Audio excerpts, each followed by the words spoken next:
Hello, everyone. Today I'm going to be in conversation with Professor John Braddy, and we're going to talk about virtual exchange and teaching queer theory. Before we get stuck in, John, please introduce yourself to our audience. Sure. My name is John Braddy. I am a professor at Florida Gulf Coast University. It's like way down at the bottom of Florida, except it's on the Gulf Coast side. Yeah, I've been here for about 22 years, and I first started teaching queer theory in 2013, and then we kind of took a hiatus from it for a few years. But in 2023, we kind of brought it back onto the rotation because it was a hot topic in the news here in Florida. And I thought, well, let me try it one more time. And it kind of took off.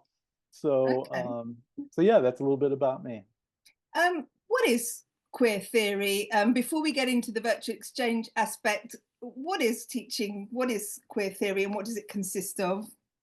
Queer theory was, I would call it kind of the fourth rendition of the critical theory branches. You got kind of Marxism, you got feminism and colonialism, and kind of based upon Foucault and Michael Warner and a few other scholars, they kind of launched queer theory. And originally it was kind of based in human sexuality and how the state, monitors our sexuality, regulates through cameras or architecture or anything like that, kind of like guides our behavior, mostly away from things. Over the past few years, it's kind of been like argued among some theorists, should we change it to outlaw theory? And the reason for that, if you take kind of the basic normal curve, like you see in statistics, you've got the normal kind of in the center, right? And on the extreme hills of the normal curve are the outliers and such. And so a lot of people are saying, well, let's focus a little bit on the outliers, the non-normal, or the queer, right? So that which is unusual, that which is a bizarre, that which gets your attention or something of that nature. And many times in statistics, it's kind of, pushed to the edges and let's just study the center. Queer theory is looking at the edges a bit more. I see. And by participating in your course, what do students experience? What do they get to do and learn? In our class, we kind of just started with the foundations, right? Some of the earlier theorists, why should we question the normal? Why should we look on the marginal groups or anything like that? And it slowly starts to evolve over time, and we start looking at other aspects. Since this is a virtual exchange, the idea was, all right, first time I taught it, here's all this important context. Here is all the important philosophers. Here's all this. And they really said, no, kind of give an overview and then get some questions and let the students really kind of hash it out and talk about it. And based upon that, they really went in some unique and different directions that I never really had anticipated. So I kind of let the students kind of, I gave them a plan. My co-teacher gave them a plan. But where their mind went and what was on their thoughts is kind of where we started to focus much of the discussion and questions and work that way. Okay, I'm assuming you began by teaching the course in person before we move into the virtual exchange aspect, which I want to pick up on. But first of all, what kind of challenges and hurdles did you have to overcome to be able to teach? Because you're talking about outliers, talking about things on the fringes, on the edge. So I'm assuming, maybe incorrectly, but I'm assuming it wasn't so easy to get a course such as this included in your institution. Well, when we started back in 2013, just going to be on campus, regular special topics, just going to have students come in there. And Florida Gulf Coast University, even though it's in a very kind of conservative, one of the most conservative parts of a conservative state, kind of prides itself as this little bubble where it still survives, right? This really kind of challenging and unique attitudes, and they're very supportive. I would say the administration has been. So they let us teach it um, for 3 years. And for 3 years, the students, I mean, it was packed and Right. Popular. student very popular. Students really enjoyed the course. And it was really me. I was just like, yeah, I think I want to give this a break because it's pretty emotionally taxing sometimes. Mm. Um, so we did. Now, when we brought it back, it was as a virtual exchange, and that added a whole new layer of. Why did you bring it back as a virtual exchange? Why did you do that? And who did you partner up with? So I decided, it, in 2023, this is when Florida was going through what I would classify as its cultural wars, no drag queens, regulating that. The bathroom leash became a very big topic. Who's allowed to go into bathrooms? Of course, women in sports or transgendered people in sports. So these topics were really kind of starting to boil up again. And because I didn't know how the laws were going to go, I didn't even know if I would be allowed to teach the class. I'm like, well, if I hook it up with another international body, that puts a little bit more weight behind it.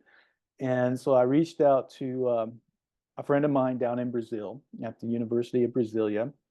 And we had collaborated on things before, never a teaching class, but writing and such.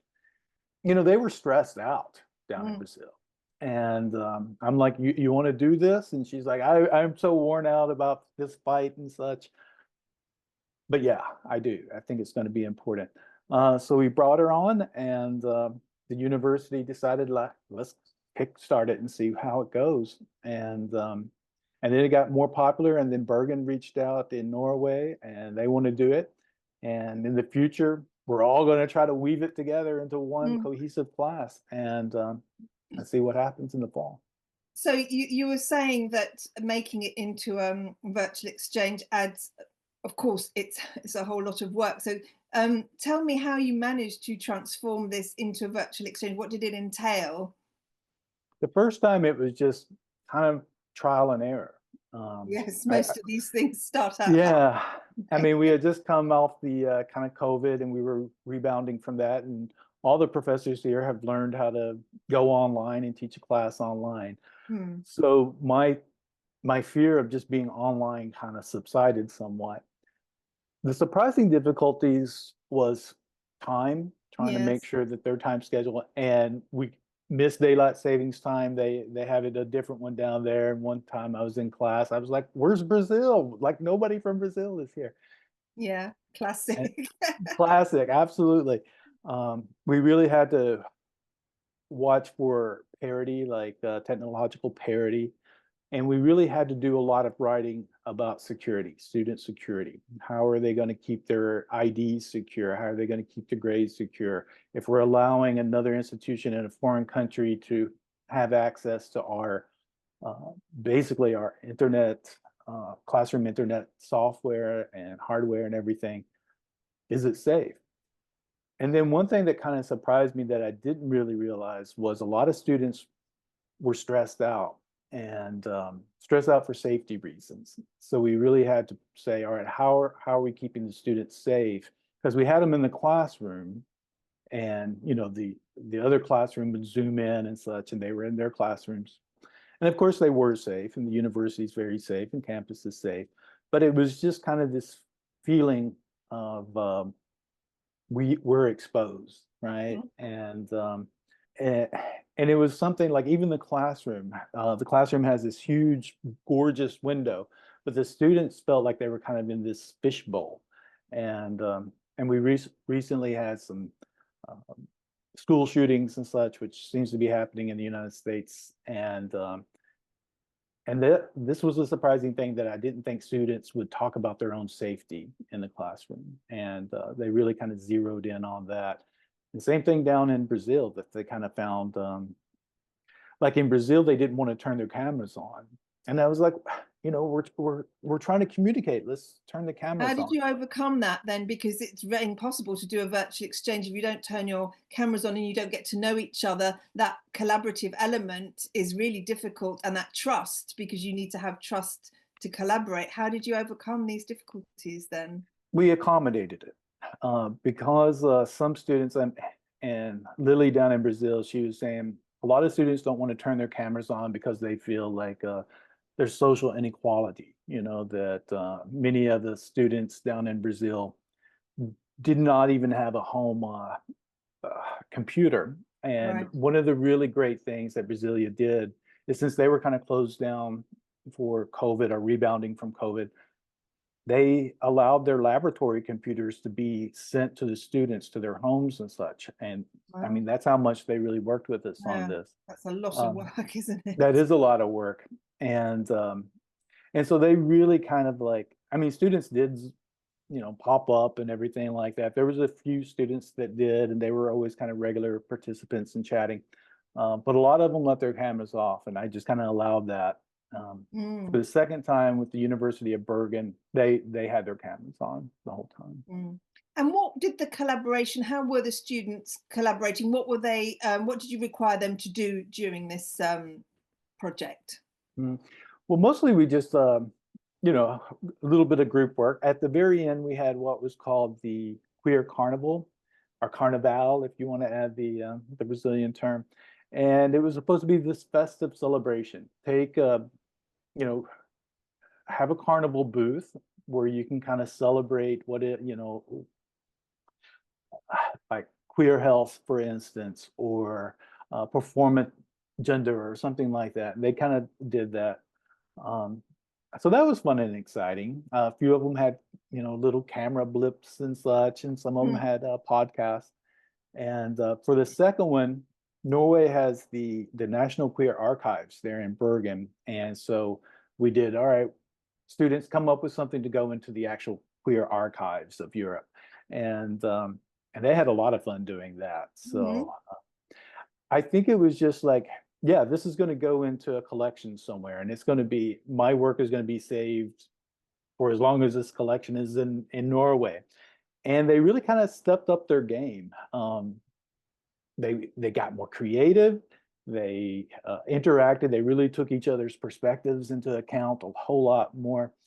They saw divisions between the countries. They saw communication between the countries and so they really did a great job. And the archival work was pretty interesting, I have to What say. sticks in your mind? What do you remember from the two iterations that you've been speaking about? For the first one, I remember that one student group made a small film where they were basically showing how has people's bodies been really sexualized and marketed. So it was this marketing or commercialization of just people and their sexuality, which is bizarre because I saw a lot of those aspects come out in many of the election that we just kind of came through. Um, as part of it was almost like a great propaganda where you try to embarrass another person or you try to put them in a compromising place. So I really kind of thought that was insightful. With Bergen, they had these e-zines where they went out and they actually looked at the art that was around them, the diversity of the art in the cities of Bergen and here and locally and everything. And they just kind of created this collection of various artwork and put themselves into it. And I really liked that. The podcast, they did a podcast where they were speaking with Bergen, Norway students and Florida students. And it was interesting because they really started to focus on safety. How is the queer community experiencing insecurity, and what is the safety? And I thought that was really something that would be great in the archival research that way. Plus, it was their voices. These are the students' voices doing. Mm. So they were all really good, but those were the ones I was like, I'm surprised at these ones. Would it be true to say that most students fit into that community who choose to do your course, or are there straight students interested in that community as well? What was the ratio? Yeah, the ratio there was a lot more straight students in there than I anticipated. I think some of them were Right. just curious and they just wanted to Yeah, show sure. up and everything. Yeah. Um, when we took the beliefs and values inventory, uh, it really kind of saw the difference between those who probably had more profound or traumatic experience. Their parents came out and were rejected by their church, for instance, or they themselves might have experienced something, or they have friends who are experiencing, what's happening uh, just around the world.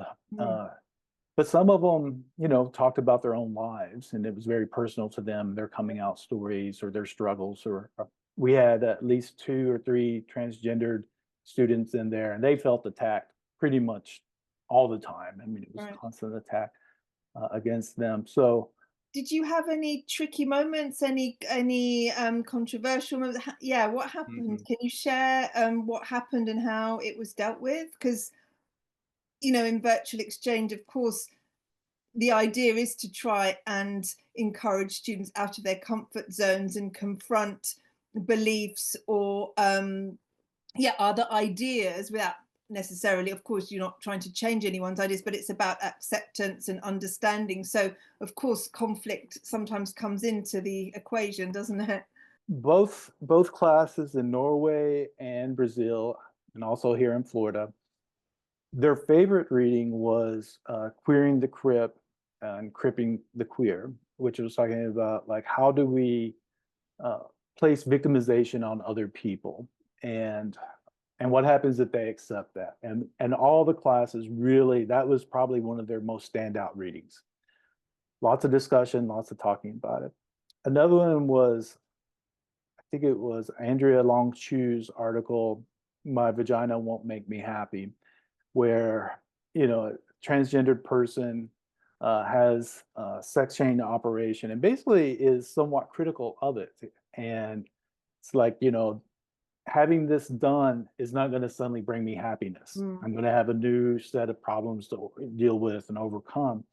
And students, they reacted kind of badly to it. And I was kind of surprised at that. I was like, and even with the ones in class that were transgendered and going through hormone therapy or anything like that, felt this reading is inappropriate, right?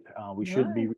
even though it was written by a trans, woman now and talking about her experience, the students felt like, especially the transgendered, felt like, yeah, this does not represent who I am. And I mean, they talked for like 15 minutes, just standing up and really hammering it in. And the way we set up the class is, one day we're going to meet as a whole group, and then the second we're going to meet singularly and speak about these things in our own language and from our own culture.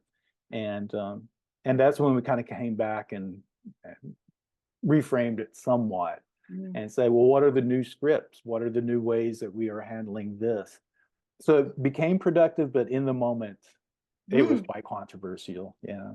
So when you do it next time, presumably you've done 2 iterations, you're probably going to go ahead with it. Are you going to include those? Are you going to make any changes? Are you going to include those texts, keep them there? Are you going to adapt the material? What's next?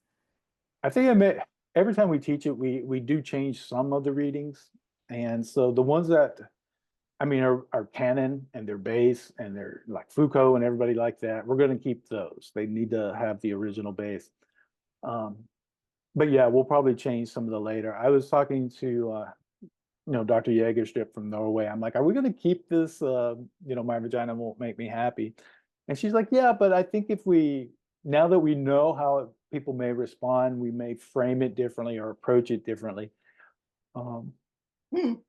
so we may keep that one. And of course, we still, so many of these readings are very American centered and from US research and stuff. So we're really trying to find, all right, what is Brazil saying down there? What is the Yes, South exactly. American nations?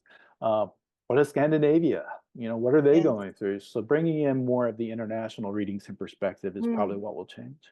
Yeah, I'm glad you brought that up because we've been talking to people and about decolonizing the curriculum, and it's quite a hot topic. So it's Mhm. it's quite pertinent that you're trying to include other perspectives. Is there anything that you'd like to add before I let you go that I haven't asked you, and that you'd like to add before I let you go about this virtual exchange and queer theory?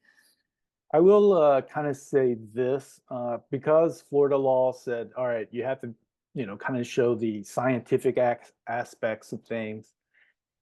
So we had to go through IRB approval and other additional hurdles in order to do this. Mm, And so some of the things that they found from this response were the students had exceptionally high life stressors. They endured life experience of profound trauma. That these students were actually atypical, and the institute said that these students were emotionally from an entirely different planet. And they looked at a lot of various students taking all kinds of stressful classes, math and economics, and if they don't pass this class, they don't graduate, so on and so. And these students higher than them consistently. But these students also had a very high level of resilience.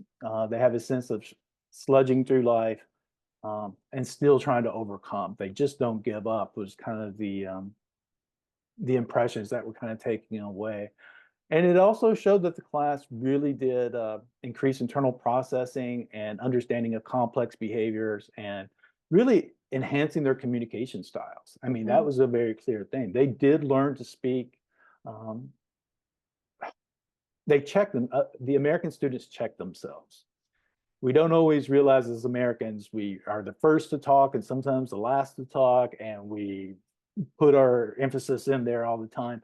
And Norway kind of called us out on that. They got a little bit more assertive in their communication with our students and making their points. So aside from the content, they actually did become better intercultural communicators. right. And Better listeners and intercultural communicators. Listening so important, isn't it? mhm, A it virtual really is. exchange to hear those other perspectives. Yeah.